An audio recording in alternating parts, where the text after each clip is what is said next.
Hello everyone, this is Muskan Kashmiri. Today in our EV series we have Avinash Singh. Avinash, I understand that you are the CEO of DIYguru and you have been in this business from last 2012, am I right? Yeah. Right. So you have been in this business from last 13 to 14 years.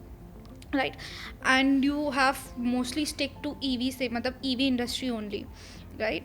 How the journey, I just want to understand how the journey have been so far. What are the highs and the lows in the industry? Because EV is something which is booming right now, but back in that days, how government is giving any kind of incentives in terms of EV, or how encouraging the market was overall, and how has been your experience so far in this domain? Okay. Yeah. I think to give the answer to your question, we literally have to go back a little bit. From the overall global perspective, if you see, the net driving force is the climate change, and to tackle this climate change, the entire global community, when they gathered at COP26, Paris, uh, they had this. Every country has set up a target that by between 2050 and 2070, most of the countries like China 2060, India 2070, they have set a target that by so for India it is by 2070 the net zero emission has to be achieved for India. What's a net zero emission? Yes, so that's a good question. Now coming back to net zero is, so the climate change is happening because of the carbon emission that is happening in the environment, and carbon dioxide emission happens from different sources. Aeroplane ke movement se, you have vehicles which are rolling on the ground, you have cattle feeds, which cattle dungs, which are basically emitting the carbon dioxide, methane gas basically.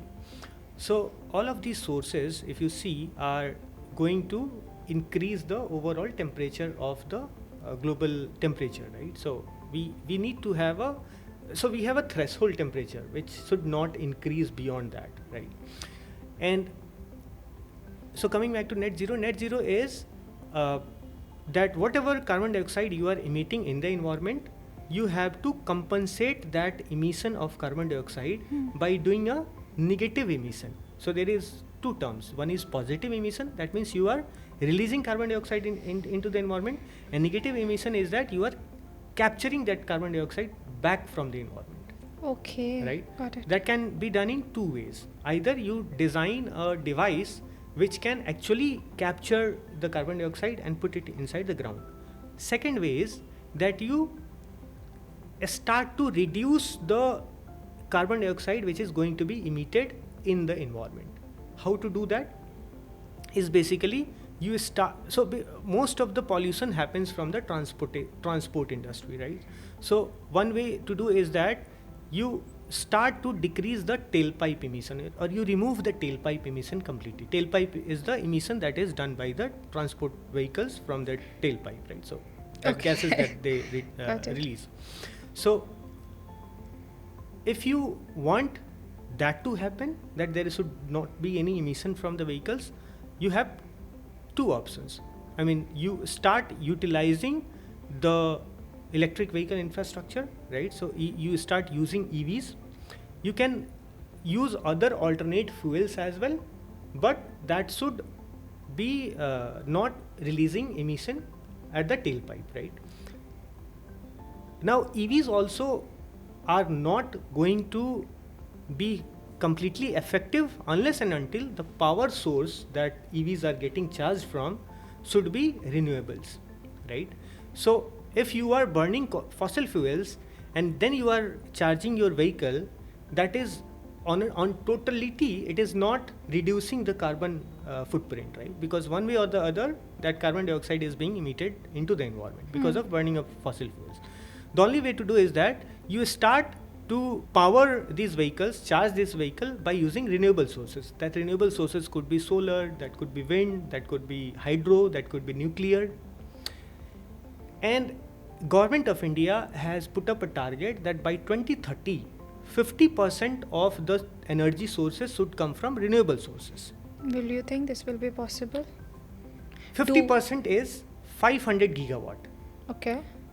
2025, by today, government has achieved 235 gigawatt already for renewable. So almost 44% of the target is already achieved. We have 5 years. Yeah.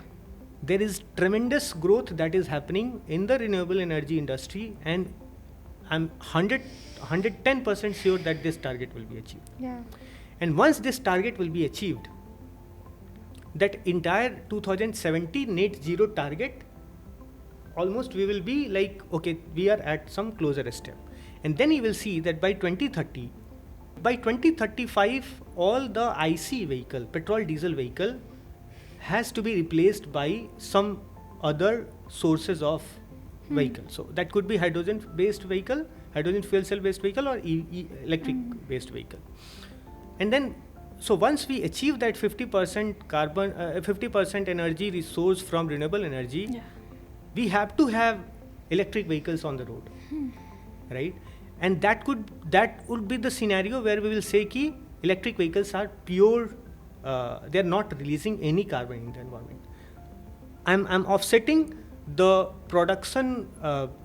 Let's say you will hear from people that they will say ki during the manufacturing of battery packs and all, carbon dioxide are released. Of course, during manufacturing process, that can be optimized, right? Whatever carbon dioxide has to be released. But one way or the other, you are decreasing the tailpipe emission because you are now taking the power from the renewable sources. So that will be an ideal situation, and we are going in that direction, where you will see that almost 20 trillion market is going to be there in the EV by 2030. India has to have a scenario where we are not importing fossil fuel from other countries. Currently, we are importing almost 200 trillion crores. That is the figure. That's a huge number. Annually, the money that we spend for importing fossil fuels, that is the budget that India is spending on importing fossil fuels. And that has to be down, right, for India to have that sustainable growth, right? So by 2030, the number of imports of fossil fuel will go down, and then India will be in a very better position to have this electric vehicle infrastructure and all. I just want to know, okay, who are these countries from where we are exporting the fossil fuels? Mostly, I think if you see Middle East, currently Russia-Ukraine war, you see because of that war, there was increase in the price of fossil fuel. So anyway, the global economic conditions always affect the prices of these fuels. But of course, Middle East countries are those players. Yes. In this, now I have a really interesting question. Currently, Middle East and, like you mentioned, Ukraine and few countries like this control fossil fuels. But when it's come to electric energy, green energy, is there any country who is controlling it? Or if a country truly wants to be dependent, they don't want to be dependent on anyone, they want to be independent, right? Can they be? And is it possible because there must be some kind of minerals, right, we will require even in EVs, right? So is it possible for a country to be truly independent into this term? Okay, so as far as the dominance of EV raw materials is concerned, of course you can't neglect China. China has been the player who has been preparing for this thing from last 30 years, and they are now in a position that they control almost 80% of the raw material that goes on a global supply chain. To counter that, Indian government of course want that our technology has to be better. Battery reliance we can decrease by developing solid state batteries. So most of the IITs, if you go and ask what is happening in the battery segment, government is funding the research on solid state batteries. What's that? So that's a different type of battery which will not have those raw materials required, which China currently controls, right? So it will be like less dependency on the raw materials like lithium and cobalt and all. right? Because that's the thing which has to be imported from other countries to India. When you That's say all. China control, okay, do you mean China country, like in the country they have all these minerals, or do you say that they have different countries and they are controlling those countries? No, that's how I said no. So they have been planning from last 20-30 years, Okay. right? So the countries, Chile or Nambia and all that, Okay. who has good amount of raw materials for Hmm. cobalt and nickel and all, uh, they have invested there in developing their local logistic infrastructure, road transportation, and now the investment that they put for those countries, they want to get returned back in terms by controlling their mining controls, right? So Hmm. they have now the full authority on who they can give Absolute those authority. yeah, Like monopoly almost. monopoly on that. So is there any other country where they haven't created these kind of authorities or monopolies which India can explore?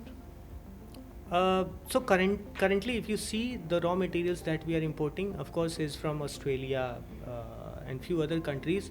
But somewhere, so the global supply chain is such that even if you want to avoid a country, so India imposes some tariff on China, or let's say it says ki okay, Chinese component cannot come into the Indian market, but somehow or the other, because that part is supplied to other country, and that other country, let's say it's Philippines or Indonesia, and from there it is again coming back to India. Hmm. So it is just increasing the final price of the consumer. The consumer has to suffer. Yeah. So if you actually want your reliance to go away, we have to have a better technological advancement, right? We have to find out alternative of what so that we cannot rely on other countries for that purpose.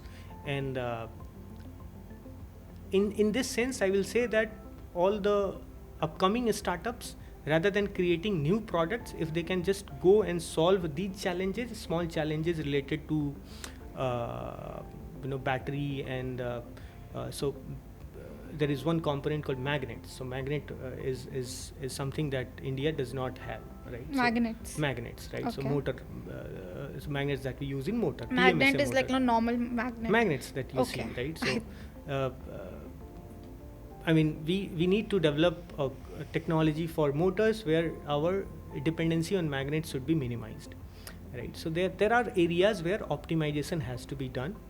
We can discuss that later. So my next question to you is, what role MSME plays in this EV manufacturing hub of India, and how these MSME can take forward the mobility, the future of mobility, in India? Okay, so if you look at the overall MSME segment, which is helping the EV industry in India particularly, uh, till 2021 there was a lack of sort of homogenized rules related to the component manufacturing. But government has done a very wonderful thing that by 2022, every product, every component that goes into electric vehicle has been up to 90-95% has been homogenized. When I say homogenized, that means you now have a standard that if you want to make a charger, this is the charger that you have to make, right? Compatibility of the component is still an issue when we say battery swapping and all. There are different technology which takes care of that. But from the projection perspective, if you look into the reports which is currently being published by major research firm, it says that with the growing annual compounded growth, so for EV, the annual CAGR is exact CAGR from 2020 if you count is around 66%. That's a huge growth, annual growth in the EV market.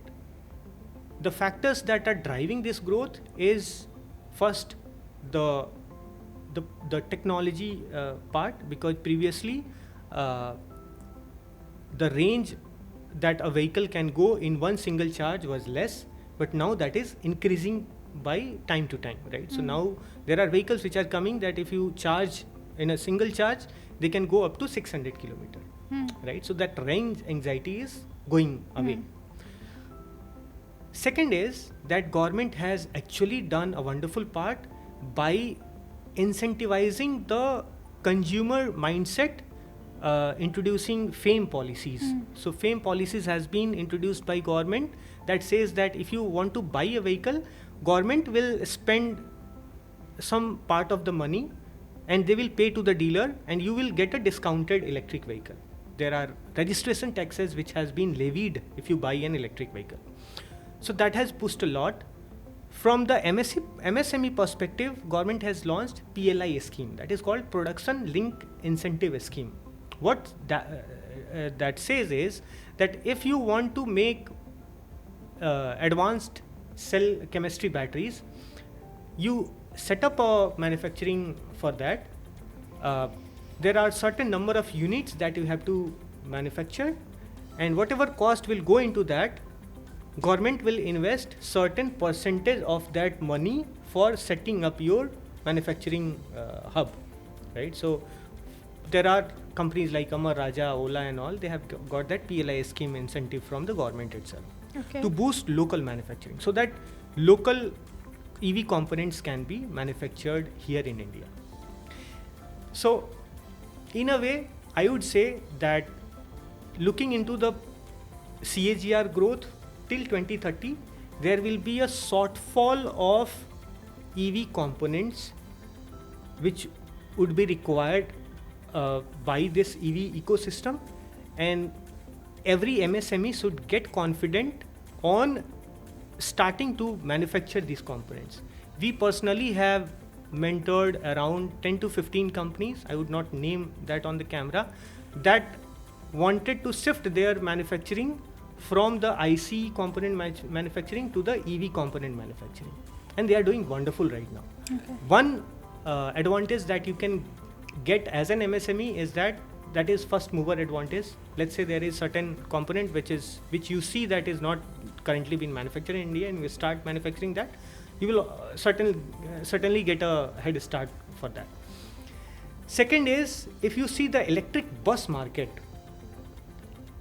only 3-4 players are there. Majority of the buses you will see from Tata, JBM, Olectra, and the requirement of electric buses that is there from the state government and union government is not being met currently. So there is a deficit of, I'm talking about 2025, there is a deficit of 50,000 electric buses currently. Even these giants are not able to Even supply. these giants are not able to supply. Yeah. Because electric buses are something that is very much viable to be run on the on the road currently, right? Yeah. So, and government has launched both type of a scheme, that is called capex and opex scheme. At capex, you have to invest the overall amount initially. In the opex scheme, you just have to pay certain upfront amount, and then whatever operational expenditure, whatever you are earning, you have to pay to these companies for procuring that EV bus, right? So there is a huge and tremendous growth this particular EV ecosystem is currently showing. Numbers are speaking by itself. There is some fiasco that has happened with Ola Electric. You will hear some fiasco that is happening currently with Tesla. Of course, that is a market fluctuation. Whatever we have seen in the IC industry from last 100 years. So 100 years have passed to mature the IC industry. We have just seen last 10 to 15 years for this EV growth. That will happen. Markets will go up and down, but don't forget the net zero target, the renewable energy target that every country has set for themselves. It has to be achieved. Otherwise, the world will not be a better place to live, right? So, some way or the other, it will be achieved. And who is there to fulfill those clean energy requirements? So, of course, EV will be there. Advancement will come that will get into autonomous vehicle or hydrogen based vehicle, or let's say biofuels will come, but we will some way or the other, the growth is very much guaranteed for electric vehicles. I have one question. Why, like, again, why not hydrogen? Why not different energies? Why only people are fixated on electric? See, hydrogen is an extended version of electric vehicles. In any way, hydrogen will be used as a power source to generate electricity, and with that electricity, you will be running your vehicle. So, some way or the other, almost 80% of the assembly that you will be using will be of the electric vehicle itself. It's just Okay. that currently you are charging the electric vehicle using a charger, and that charger is receiving power through grid that is powered either by coal or renewable energy. In case of hydrogen, you are using fuel cell, right? These fuel cells are basically the power source that will again use battery, and whatever system is there in the EV, that will be same. You're just replacing the power source with one hydrogen Got it. storage system. So we have, I mean, if you see DIYguru, we have combined that entire hydrogen and EV thing. Yeah, you guys do have a course on that, I saw. yes. Nice. So, as per this conversation, I understand that the electric is the future. Like, it's the most sustainable thing we can have right now in terms of technology, right? So, like, I really want to talk about more on this particular topic, but we don't have the time. And of course, we will be upcoming with more episodes about discussing various aspects of EV, and we will discuss more topics on that. So, we will end this podcast here, right? And I am really looking forward to the next conversation we are going to have, and I have Done. way more question and interesting and niche question for the next podcast. With that said, thank you for joining this podcast. It has been amazing conversation, and you can expect these kind of conversation in the upcoming episodes as well. Thank you.